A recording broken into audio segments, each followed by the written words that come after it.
Chaque jour, Charles et Carole vous présentent la leçon de l'école du sabbat.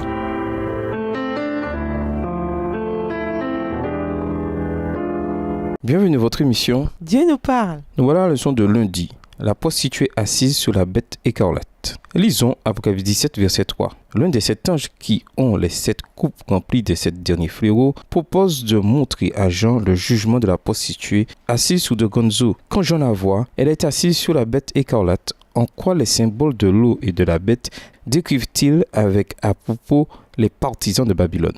Apocalypse 17, le verset 3, « Il me transporta en esprit dans un désert, et je vis une femme assise sur une bête écarlate, pleine de noms de blasphème, ayant 7 têtes et 10 cornes. » Alors que Jean est ravi en vision dans le désert, il voit une femme sur une bête écarlate. Tandis que la prostituée représente une entité religieuse, la bête symbolise une puissance politique. L'image de la religion chevauchant les puissances séculaires et politiques renvoie à 2 entités distinctes, ce qui n'était pas le cas dans le passé, où la religion et la politique étaient confondues. La prophétie montre pourtant qu'à la fin des temps, les 2 entités seront unies. L'idée de chevaucher une bête dénote une position dominante. En tant que cavalier de la bête, ce système religieux dominera les puissances séculaires et politiques. Quelles caractéristiques de la prostituée renvoient au dragon, à la bête qui monte de la mer et à la bête qui monte de la terre dans Apocalypse 12 et 13. La prostituée est décrite comme vêtue de manière extravagante, de pourpre et d'écarlate et parée d'ornements d'or, de pierres précieuses et de perles.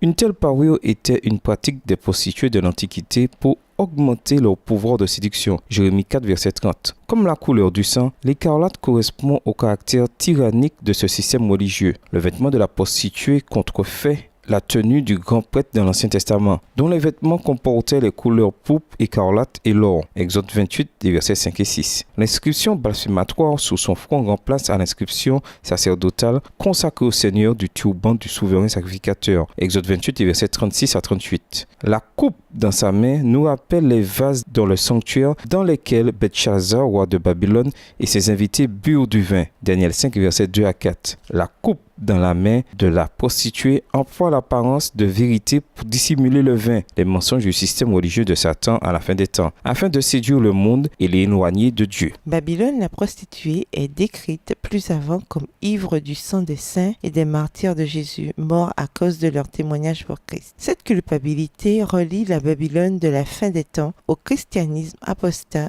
du Moyen-Âge qui était conduit par la papauté et qui fut responsable de la mort de millions de chrétiens qui demeurèrent fidèles à l'évangile. La description de Babylone la prostituée reflète l'image de Jézabel dans l'église de Thyatire. Voir Apocalypse 2, les versets 20 à 23. En quoi les parallèles entre ces 2 femmes élucident-ils le caractère de la Babylone eschatologique? Et nous vous laissons avec la question du jour. Pourquoi certains n'obtiennent-ils pas le salut et n'héritent-ils pas du royaume de Dieu? Au revoir. Et à demain si Dieu veut. Dieu nous parle. Chaque jour, Charles et Carole vous présentent la leçon de l'école du sabbat.